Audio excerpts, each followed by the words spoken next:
Hi friends.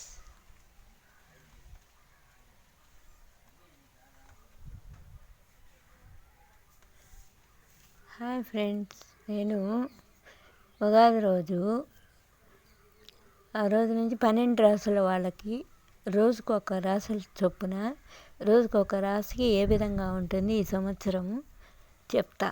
12 రాసుల్లో మీ రాశి ఏదో వాళ్ళు వినండి. మంచిది. 12 రాసులకి మామూలుగా కూడా నేను జాతకాలు అవి చెప్తా ఎవరికి కూడా. అది టైము డేటు కరెక్ట్గా డేట్ ఆఫ్ బర్త్ అన్నీ ఉంటే వాళ్ళకి ఖచ్చితంగా చెప్తా. నేను యాజ్ ఇట్ ఈజ్గా చెప్తా వాళ్ళకి. కానీ ఇప్పుడు ఏంటంటే రేపు ఉగాది నుంచి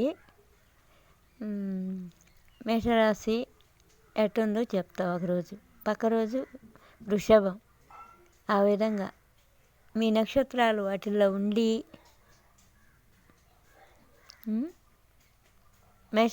మేషరాశికి మేషలగ్నానికి ఎలా ఉంటుందో వాళ్ళు పుట్టితే అనేది చూసుకోవాలి.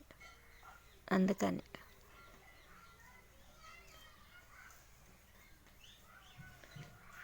సరే, మీకు ఉగాది నుంచి రాశి ఫలాలు చెప్తాను. Hi friends. మళ్ళీ రోజు నేను భగవద్గీత చెప్తున్నాను కదా, ఇది 2వ అధ్యాయం సాంఖ్యయోగం 19వ శ్లోకం. ఇంకా రోజు కూడా చెప్తూనే ఉంటా భగవద్గీత. 18 అధ్యాయాలు అయిపోయేదా చెప్తుంటా.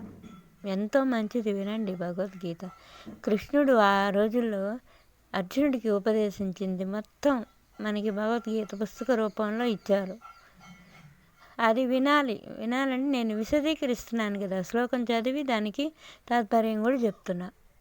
ఇంట్రెస్ట్గా వినండి హాయిగా. అది మీ బుక్ ఉంటే పక్కన పెట్టుకొని మీరు కూడా చూస్తూ ఉండండి, చదువుకోండి. పిల్లలకు కూడా నేర్పించండి, మంచిది. అందరికీ గ్రంథాలు చదివినా నేర్పించినా మంచిది పిల్లలకి. సరే, హాయ్ ఫ్రెండ్స్, బాయ్. రేపు చెప్తా భగవద్గీత. హాయ్.